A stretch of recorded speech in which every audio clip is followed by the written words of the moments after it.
Assalamualaikum, hai semuanya. Kita berjumpa lagi di video reaction saya kali ini guys, oke? Semoga semua yang menonton video saya hari ini sehat selalu. Nah, kali ini saya mau tengok video pembahasan tentang ini ya. Guncang dunia, terobosan Presiden Jokowi membuat Indonesia jadi kekuatan yang mengerikan.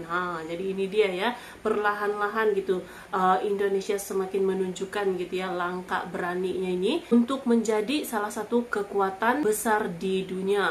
So, jangan lama-lama lagi, mari sama-sama tengok video ini. Let's go. Dari ranking daripada United Nations Industrial Development Organization, Indonesia sudah masuk ranking 10 besar dunia, sejajar dengan Brasil dan Inggris dan lebih tinggi dari Rusia. Kalau dari segi Step by step, kontribusi ya, terhadap PDB, nomor 1 Korea 29%, kemudian Jepang dan Cina. Nah, Indonesia masuk di nomor 4. Jadi dengan demikian bahwa negara-negara lain itu kemampuan manufacturing value added, terutama negara ASEAN yang lain, adalah jauh di bawah kita. Jadi terus gitu ya, terus meningkatkan gitu. Alhamdulillah, Indonesia termasuk yang mampu bertahan sampai saat ini karena fondasi yang telah kita bangun. Fondasi yang telah kita bangun yaitu infrastruktur untuk Indonesia maju.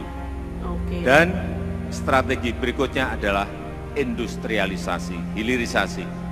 Yang sering saya sampaikan, itu salah satu bahwa yang mampu gitu ya, pentingnya mengguncang industrialisasi, negara-negara besar. pentingnya hilirisasi. Jangan sampai kita sudah lebih dari 400 tahun sejak company, sejak VOC kita masih mengirim bahan-bahan mentah kita, mengekspor bahan-bahan mentah kita keluar. Sehingga kita tidak mendapatkan nilai tambah apa-apa.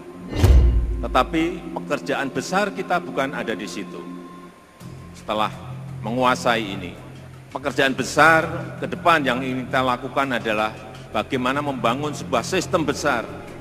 Membangun sebuah sistem besar. Semuanya bisa terintegrasi, jadi tersusun dan bisa memproduksi barang jadi maupun setengah jadi, yang memberikan nilai tambah yang sebesar-besarnya, utamanya lapangan kerja bagi rakyat. Jadi beberapa industri yang dikembangkan dan sangat mampu untuk bersaing di kancah global maupun regional, itu industri-industri yang terkait dengan otomotif dan turunannya, industri yang terkait dengan elektronik dan turunannya, dan industri yang berkontribusi tinggi terhadap sektor industri, hampir 30% adalah industri makanan dan minuman.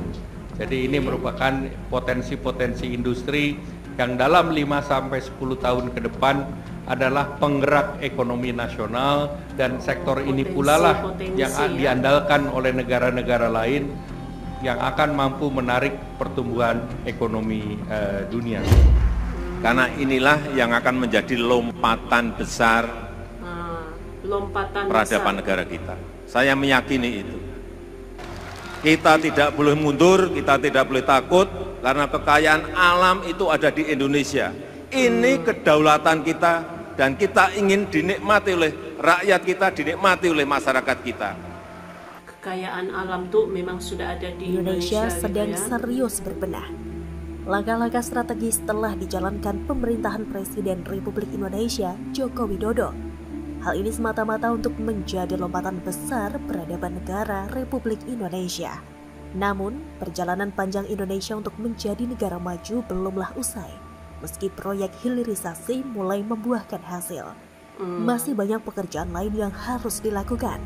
Untuk itulah pemerintah berkomitmen mendorong proses industrialisasi secara signifikan dalam periode 2025-2024. Tujuannya supaya Indonesia bisa terlepas dari jebakan negara berpendapatan menengah atau middle income trap.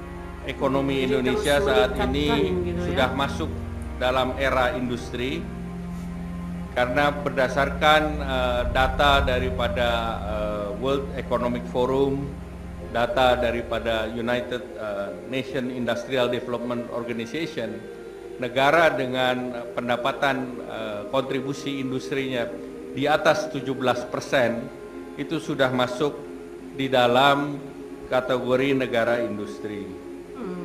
Nah, kalau kita lihat kontribusi industri di Indonesia adalah 20%, di mana kontribusi itu merupakan tertinggi dari seluruh sektor-sektor yang lain. Pembangunan Indonesia sentris penting. Hilirisasi industri sangat penting. Inilah nanti yang akan melompatkan kita. Kalau hilirisasi ini berhasil, kita akan melompat.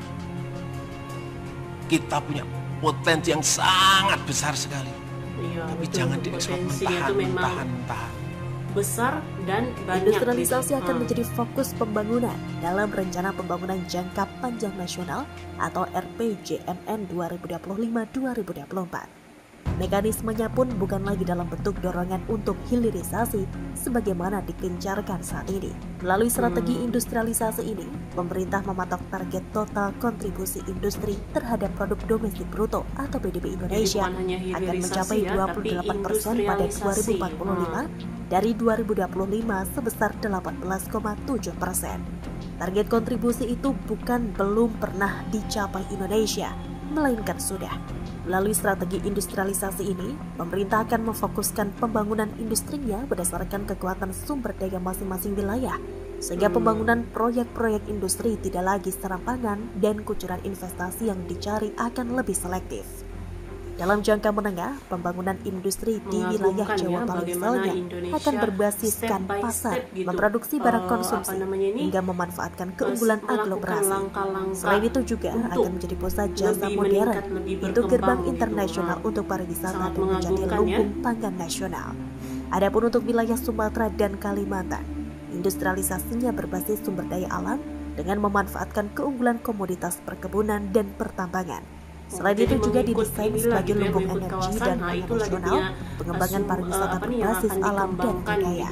Terakhir untuk wilayah Nusa Tenggara, Maluku, dan Papua, industrialisasi akan berbasis sumber daya alam yang perlu mendekati bahan baku, khususnya untuk industri berbasis pertambangan. Selain itu juga didorong untuk peningkatan produktivitas pertanian, perkebunan, peternakan, dan perikanan. Jadi industrialisasi bukan lagi hanya soal hilirisasi tambang, sebab hilirisasi hanya salah satu tahapan industrialisasi. Akan tetapi konsep industrialisasi lebih besar dan lebih komprehensif untuk mewujudkan Indonesia Emas 2045. Sebagaimana cita-cita Presiden pertama Republik Indonesia dan hendak diteruskan oleh Presiden Joko Widodo, bahwa Indonesia harus mampu berdikari dan tidak menggantungkan diri kepada negara manapun. Selain itu, Presiden Soekarno juga mendorong pemerintah untuk memperluas kerjasama yang sederajat dan saling menguntungkan dengan negara lain. Presiden Jokowi telah membuktikan kerja nyata dan kerja kerasnya. Di tangan dia, industri mulai dikembangkan. Tidak ada lagi cerita ekspor bahan mentah yang nilainya murah. Negara manapun yang ingin bahan mentah dari Indonesia dipersilahkan tanam modal dan membawa teknologinya ke Indonesia dan hasilnya untuk kebutuhan dalam negeri maupun ekspor. Dulu, ekonomi Indonesia lebih bertumpu pada ekspor bahan mentah dan komoditas. Sektor industri ketinggalan jauh dari Thailand bahkan disalip oleh Vietnam. Impor merajalela sehingga neraca dagang Republik Indonesia sering defisit alias tekor. Sekarang neraca dagang bisa surplus karena nilai ekspor terus menguat. Jika industri manufaktur berada dalam kondisi puncak, Indonesia akan bisa sejajar dengan minimal Thailand dan Vietnam. Lihat saja negara-negara seperti USA, China, Jerman, Korea Selatan, dan Jepang yang merupakan negara industri besar. Ekonominya besar dan berpengaruh pada ekonomi global. Indonesia yang memiliki SDM terbesar keempat di dunia dan dikaruniai SDM melimpah, malah tidak bisa mencapai potensi sebagai negara industri besar. Ironis tapi ini fakta pahit, padahal dua faktor ini kalau dimanfaatkan betul, Indonesia sudah maju berkali lipat dari kondisi saat ini. Apa yang dilakukan Jokowi saat ini akan dinikmati oleh kita bertahun-tahun yang akan datang. Presiden berikutnya hanya butuh mempercepat karena pondasi sudah dibangun. Dan sebagai warga negara yang cinta tanah air, tugas kita adalah mendukung dan berperan aktif terhadap kemajuan bangsa, bukan malah menjelek-jelekan dan memilih kewarganegaraan asing. Oke. Oke guys, jadi itu dia video pembahasannya ini. Jadi memang inilah dia ini ya, perkembangan Indonesia sekarang memang sangat mengagumkan, luar biasa sekali gebrakan-gebrakan, langkah-langkah yang diambil untuk semakin meningkatkan dan juga memajukan perekonomian, bukan hanya perekonomian lah gitu ya, dalam semua sektor itu dibangun gitu, dibangun step by step gitu. Dan kalau kita lihat sekarang pun memang banyak gitu perubahan yang dialami oleh Indonesia gitu ya. Kalau kita lihat sekarang pun dengan pelbagai potensi besarnya ini memang mampu untuk mengguncang dunia gitu ya. So, terima kasih banyak sebab kamu sudah menonton video ini. Jangan lupa macam biasa untuk support channel saya dengan subscribe, like video ini, dan jangan lupa untuk komen juga, oke? Terima kasih banyak dan kita jumpa lagi di video seterusnya. Assalamualaikum.